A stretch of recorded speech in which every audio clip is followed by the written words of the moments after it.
7வது வசனத்துல சங்கீதக்காரன் நிபதமாக கூறுகின்றான், உதவி செய்யக்கூடியவர்கள் நடுவிலே கர்த்தர் என் பட்சத்தில் இருக்கின்றார் என்று சங்கீதக்காரன் அங்கே அழகாக அறிக்கை செய்கின்றார். ஆண்டவர் என் பட்சத்தில் மாத்திரமல்ல, எனக்கு அவர் உதவி செய்யக்கூடிய தேவனாய் இருக்கின்றார். அதான் நான் சொல்றேன், அநேக நேரத்துல இப்படிப்பட்ட ஒரு தனிமையான ஒரு எண்ணத்தை சாத்தான் நமக்கு தருகின்றான்.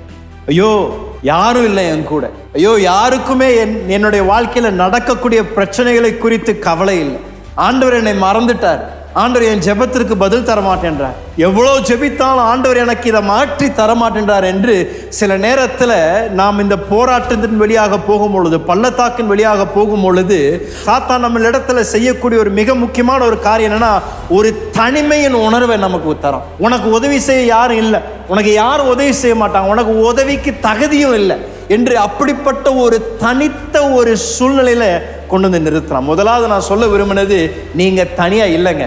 ஆண்டவர் உங்களை சுற்றிலும் அற்புதமான நபர்களை தேவன் முதலாவது வைத்திருக்கார். உங்கள் குடும்பத்தை ஆண்டவர் வைத்திருக்கிறார், சபையாரை வைத்திருக்கின்றார், உங்களை நேசிக்கின்றவர் அநேகர் உண்டு. இந்த காலையில் ஒருவேளை அப்படிப்பட்ட ஒரு மனப்பான்மையோடு இந்த காலையில் வந்திருந்தீங்கன்னா, என்னை குறித்து யாரும் கவலைப்படலை, என்னை குறித்து யாருக்கும் அக்கறை இல்லைன்னு நீங்க யோசிச்சு வந்திருந்தீங்கன்னா அது ஒரு பொய், அது பாதாளத்திலிருந்து வந்திருக்கின்ற ஒரு பொய். உங்களை குறித்து ஆண்டவர் அநேகர் கவலைப்படும்படியாக, கரிசனையா இருக்கும்படியாக அநேகரை தேவன் உங்கள் வாழ்க்கையில வைத்திருக்கின்றார். உங்களுக்காக ஜெபிக்கும்படியாகும், உங்களோடு கூட நடக்கும்படியாகும், உங்களுக்காக ஒரு ஆதரவாக இருக்கும்படியாக அநேகரை தேவன் உங்கள் வாழ்க்கையில ஏற்படுத்தி இருக்கின்றார். நான் தனிமையா இருக்கிறேன், என்னை குறித்து யாருக்கும் கவலை இல்லை என்று யோசிக்கக்கூடிய அந்த சிந்தனை சாத்தான் நம்முடைய மனதுக்கு கொண்டு வரக்கூடிய ஒரு சிந்தனை. இப்படிப்பட்ட ஒரு மன அழுத்தத்தை கொண்டு வந்துட்டானா ஒரு வெறுமையான ஒரு இடத்திற்கு வந்துடும். அநேக நேரத்தில் பலர் தங்களுடைய உயிரை எடுக்கக்கூடிய ஒரு காரணம் இதுதான். ஏன் அவங்கள தனித்து நிறுத்த வைக்கிறான். உன்னை குறித்து யாரும் கவலைப்படலை, உன்னை குறித்து யாரும் எதுவும் செய்ய மாட்டாங்க, உன் வாழ்க்கை இப்படிதான் இருக்கும்,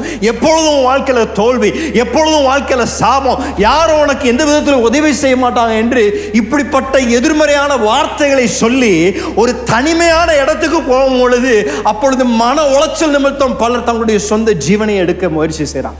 அது எங்க ஆரம்பிச்சதுன்னா, அவன் பொய்யுக்கு செவி கொடுக்க ஆரம்பிக்கணும். அவன் சொல்லக்கூடிய இந்த பொய், யாரும் உன்னை குறித்து கவலைப்படலை என்று சொல்லும்போது, அதை நான் உங்களுக்கு ஞாபகப்படுத்த விரும்புகிறேன். தேவன் உங்களை ஒரு நல்ல இடத்துல வைத்திருக்கின்றார். உங்களை சுற்றிலும் ஆண்டவர் நல்ல, உங்களுக்காக ஜெபிக்கக்கூடியவர்கள், உங்களுக்காக உங்களோடு கூட நடக்கக்கூடியவர்களை தேவன் ஏற்கனவே எழுப்பி வைத்திருக்கின்றார்.